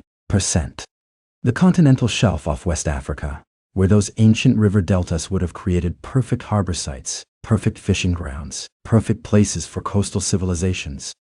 Largely unexplored. We know more about the surface of other planets than we do about what's sitting right off the African coast. Could Saharan rivers have connected to Mediterranean settlements now underwater? It's not speculation, it's geography. Rivers are highways. They connect interior populations to coastal ones. The Nile did this for Egypt. The Tigris and Euphrates did this for Mesopotamia. Why wouldn't the Tamanrasset and other Saharan rivers have done the same? The technology exists to find out. Side-scan sonar, autonomous underwater vehicles, satellites that can detect subtle variations in sea surface height that indicate structures below. We're using these tools in the Mediterranean, off the coast of India, mapping submerged Stone Age sites. But the funding, the research expeditions off West Africa? A few and far between. It's like finding out your house has an entire basement level you never knew about. It was always there, just sealed off and forgotten. These underwater archaeological sites are basements we haven't opened yet. And what might be down there? Harbor, structures, dwellings, tools, art. Evidence of trade networks between inland Saharan cultures and coastal peoples. The kind of evidence that could rewrite our understanding of African civilizations before the desert took over. There's another layer to this mystery. When sea levels rise, they don't rise evenly. Some areas get hit harder. Some ancient river mouths would have created bays and inlets as the ocean came in. Protected areas, where settlements might have tried to adapt, building higher, moving inland in stages over generations. These transitional sites could be preserved underwater in extraordinary detail. Cold water, low oxygen, silt covering everything quickly, natural time capsules. We can't find them if we don't look. The archaeological community is starting to shift, slowly recognizing that we've been terrestrially biased, focused on what we can reach by walking, by digging in accessible places. Meanwhile, some of the most important sites from human history might be sitting in 40 meters of water off the Mauritanian coast, completely intact, just waiting. And here's what keeps me up at night. These sites are vulnerable. Ocean currents, warming waters, trawling nets from fishing vessels, coastal development as nations expand ports and offshore infrastructure. Every year that passes without documentation is a year these sites degrade further. We're in a race against time and entropy. You know what the real tragedy is? We've had the technology to explore these underwater frontiers for decades. The barrier isn't technological anymore. It's awareness, funding, and the persistent assumption that there's nothing important to find there. That Africa's story is somehow less worthy of deep investigation. But what if we looked at it from a different angle? What if the reason we think of the Sahara as a barrier, a dead zone, is because we've only been looking at its current state? What if understanding the Sahara means understanding the water it used to hold, both in its rivers and on its coasts? The rivers beneath the sand connect to shores beneath the sea. It's one continuous story, one interconnected web of human adaptation to a changing world. And every time we find evidence, whether it's satellite data revealing those ghost rivers or sonar detecting structures off the coast, we're not just discovering facts about the past. We're discovering humility. The realization that the world held so much more complexity than our current view suggests. It's a humbling thought, isn't it? That entire chapters of human history might be waiting in the dark, underwater, where we simply haven't thought to shine a light yet. Sahara's secrets aren't all buried in sand. Some of them rest in silence beneath the waves, patient as only submerged ruins can be. And they'll stay there, waiting, until we finally decide to dive deep enough to meet them. They'll stay there, waiting, until we finally decide to dive deep enough to meet them. But while some mysteries sleep beneath the waves, others have been walking among us all along, carried in the stories and star charts of people who never forgot what the desert once taught them. Let me tell you about the Dogon. There are people living in the cliffs of Mali, in what used to be the Sahara's fertile heart. And for decades now, they've been at the center of one of those debates that makes you question everything you think you know about ancient knowledge. Because the Dogon has something remarkable, detailed astronomical information about Sirius B, a white dwarf star that orbits Sirius, the brightest star in our night sky. Here is the thing that makes people's minds spin. Sirius B is invisible to the naked eye. You need a telescope to see it. Powerful one. It wasn't even confirmed by Western astronomy until 1862, and it wasn't photographed until 1970. Yet, according to anthropologists who studied the Dogon in the 1930s and 40s, these people already knew about it. They called it Po Tolo, the seed star. They knew it was small, incredibly dense, and orbited Sirius in an elliptical path. They even knew the orbital period was roughly 50 years. So naturally, when this became widely known in the 1970s, people started asking the obvious question, how? And that's where things get fascinating and complicated. Some people looked at this knowledge and immediately jumped to the most extraordinary explanation they could imagine. Ancient astronauts,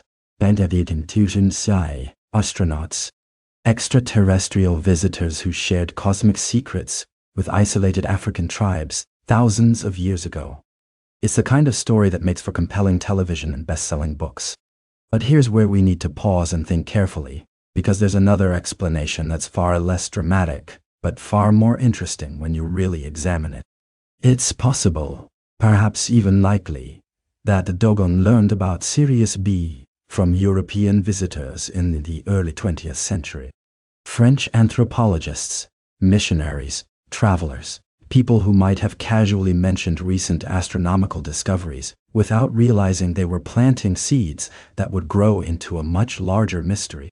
Now, I know that sounds like it deflates the magic, but stay with me, because this is actually where the real story begins. See, whether the Dogon learned about Sirius B from modern visitors or somehow preserved ancient observations doesn't actually change the most important truth here. Ancient people, including those who lived in the Sahara when it was green, were extraordinaries. We're talking about sophisticated, precise, systematic observation of the heavens that rivals anything we give ancient Greeks or Babylonians credit for. Think about what the Sahara offered these ancient observers. You're standing in the middle of what's essentially a natural observatory. The air is dry, crystal clear. There's no light pollution, not a single electric bulb for thousands of kilometers in any direction. The sky isn't just dark, it's a dome of such clarity that the Milky Way casts shadows. You can see stars that modern city dwellers have never glimpsed even once in their entire lives. Here's the crucial part. These people needed to understand the sky. This wasn't abstract science or idle curiosity. If you're crossing a featureless desert with no landmarks, no roads, no GPS, just endless sand and rock, the stars become your map, your compass, your calendar, and your survival guide. You learn to read them the way we learn to read street signs. The Tuareg, the Berber, the ancestors of the Dogon, all these Saharan peoples developed intricate systems of celestial navigation. They could tell you not just which direction to travel, but when the rains would come, when to plant, when to move your herds. They tracked planetary movements, lunar cycles, the precession of the equinoxes. This was life or death knowledge, passed down through generations with the same care we preserve our most important technical specifications today. So when we find ancient African cultures with advanced astronomical knowledge, we shouldn't be surprised. We should expect it. The surprise says more about our biases than about their capabilities. It's like finding advanced electrical wiring in an old house and assuming aliens installed it, or recognizing that past builders were simply more skilled than we gave them credit for. And here's what really haunts me about the Dogon story, regardless of where their specific knowledge about Sirius came from. Think about how much has been lost. How many other ancient peoples had star charts and sky maps and celestial calendars that vanished when their civilizations collapsed? When the Sahara turned to desert and societies scattered, when oral traditions were interrupted by war or migration or simple demographic disaster, how much knowledge evaporated like water in the sand? We know from fragments, from stone circles that align with solstices, from rock art depicting constellations, from passing mentions in the writings of Greeks and Romans who encountered African peoples and noted their astronomical sophistication. But for every piece we found, there must be dozens or hundreds we've lost. The real mystery isn't whether ancient Africans knew about invisible stars. The real mystery is how much they knew that we'll never recover. The charts that were never written down because the knowledge keepers died. The observations made over centuries that were never transmitted to the next generation. The breakthroughs and discoveries that were so well known they seemed permanent, right up until everyone who remembered them was gone. That's the tragedy hiding inside the wonder.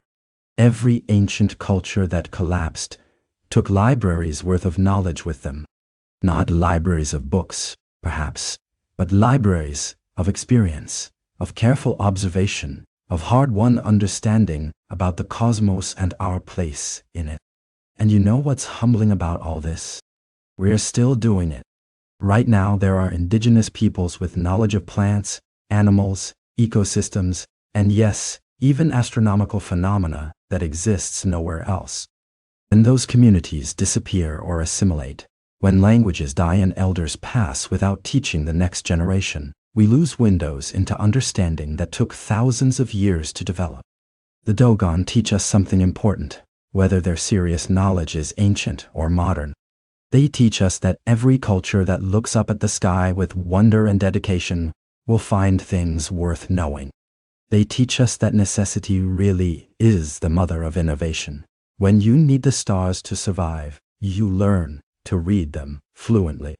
And they teach us that we're far too quick to dismiss the sophistication of people who left no written records. Those ancient Saharan astronomers, whoever they were, weren't primitive.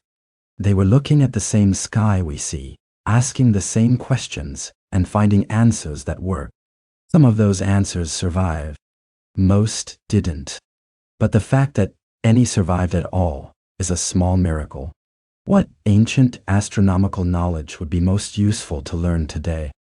Maybe the answer isn't about specific facts or observations. Maybe it's about remembering how to look up with that same clarity of purpose, that same patient attention, that same sense that the sky holds answers if we're willing to spend enough time learning its language. Because they did. In the green Sahara, under skies we can barely imagine, they watched and learned and passed their knowledge forward. Some of it reached us. Most of it didn't. But the stars are still there, patient and unchanging, waiting for anyone who cares to look up and start learning all over again. The stars are still there. And so are the stones. If you could travel back to the Sahara around 7,500 years ago, long before the pyramids, you'd find something unexpected in the Egyptian desert, near what's now the border with Sudan. A circle of massive stones, carefully arranged, deliberately placed. This is Nabta Playa, and it's one of the most remarkable archaeological sites you've probably never heard of. Here's what makes it extraordinary. This stone circle predates Stonehenge by 1,000 years. Think about that for a moment.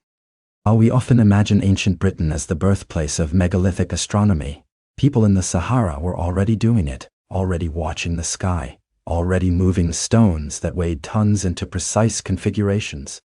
The stones aren't random. They're aligned to the summer solstice, that moment when the sun reaches its highest point in the sky. And that alignment wasn't arbitrary. During the Green Sahara period, the summer solstice marked the arrival of the monsoon rains. It was the difference between life and death. The stones were a calendar, yes, but they were also a promise. The rains are coming. The grass will grow. The cattle will feed. Because that's the other thing we found at Nabta Playa, evidence of a cattle cult. 3 cattle, carefully arranged in ceremonial positions. Stone structures that seem to have been built for communal gatherings. This wasn't just a marker in the sand. It was the heart of an organized society. Now, moving stones like these isn't something you do alone on a Tuesday afternoon. Each megalith had to be quarried, transported, lifted, and positioned with precision. That requires planning. It requires dozens, maybe hundreds of people working together toward a shared goal. It requires someone to organize the labor, someone to feed the workers, someone to maintain the vision across seasons, maybe years of construction. And here's what that tells us. We're not looking at scattered hunter-gatherers. We're looking at a complex, stratified society with specialized roles, with leaders and followers, with the luxury of time to devote to projects that serve no immediate survival need. They had surplus. They had stability. They had culture. The central analogy here is perfect. Imagine finding the original survey stakes and property markers before your house was built.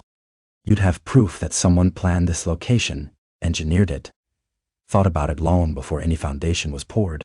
That's what Nabta Playa is for human civilization.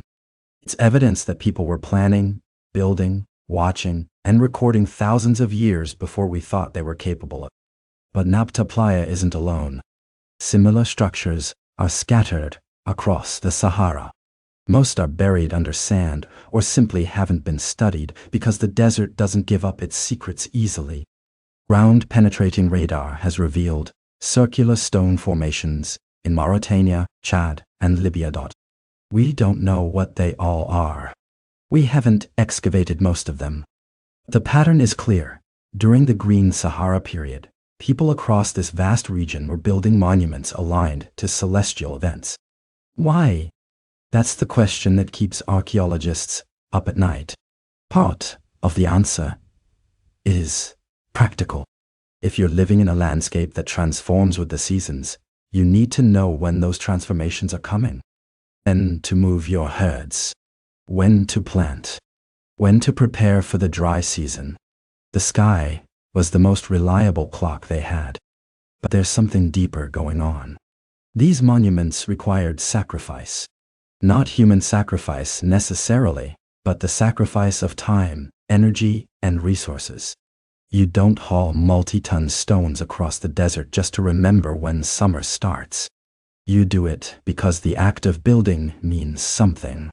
Because the monument represents something beyond mere function. Maybe it was about community identity. Building together creates bonds, creates shared stories, creates a sense of collective achievement. The stone circle becomes a symbol. We did this together, and it will outlast us. Maybe it was about connecting to something larger. The stars are eternal. They don't care about drought or disease or whether your cattle thrived this year. Aligning your stones to their movements is a way of saying, we see the pattern, we understand our place in it, we're not just surviving day to day, we're part of something cosmic. Or maybe, and this is where it gets truly fascinating, maybe it was about power. Knowledge is power, and astronomical knowledge is particularly potent. If you're the person who can predict when the rains come, when the floods will arrive, when the stars will align, you're not just useful. You're essential. You're a bridge between the earthly and the divine. We see this pattern repeated across ancient cultures. The priest astronomers of Mesopotamia, the Maya calendar keepers, the Druids who supposedly used Stonehenge. Knowledge of the sky granted authority. And monuments like Nabta Playa were both the observatory and the proof of that authority. What strikes me most about these sites is the ambition. Not just the physical ambition of moving stones, but the intellectual ambition of tracking patterns that unfold over years, over generations. Someone had to watch the sky for decades to confirm that yes, this star rises in that position, this sunrise aligns with that marker, this pattern repeats reliably. That's not primitive thinking. That's sophisticated, patient, rigorous observation. That's science, even if they didn't call it that. And it tells us something crucial about the Green Sahara period. We're not talking about a brief flowering of human activity. These were societies stable enough to invest in multi-generational projects. They had the confidence that they'd still be there in 50 years, 100 years, to continue the work and reap the benefits. Of course, they weren't. The desert came. Nabta Playa was abandoned around 5,500 years ago as the climate shifted and the region dried out. People moved, probably toward the Nile Valley, carrying their knowledge and traditions with them. And this raises one of those tantalizing historical questions. How much of what we see in later Egyptian civilization was actually inherited from these earlier Saharan cultures? The cattle cult shows up in Egyptian religion. The astronomical alignments echo in the pyramids. The organizational capacity to move massive stones appears again and again. Egypt, the survivor, might owe more to its desert predecessors than we ever realized. But even if Nabta Playa was forgotten, even if the knowledge was lost, the stones remain. They're still there, half buried in sand, still aligned to the solstice, still marking a time when humans looked up and decided to record what they saw in the most permanent way they could imagine. It's a humbling thought, isn't it? That our ancestors, 7,000 years ago, were driven by the same impulses we are. To understand, to record, to create something that outlasts us. To say we were here, and we matter.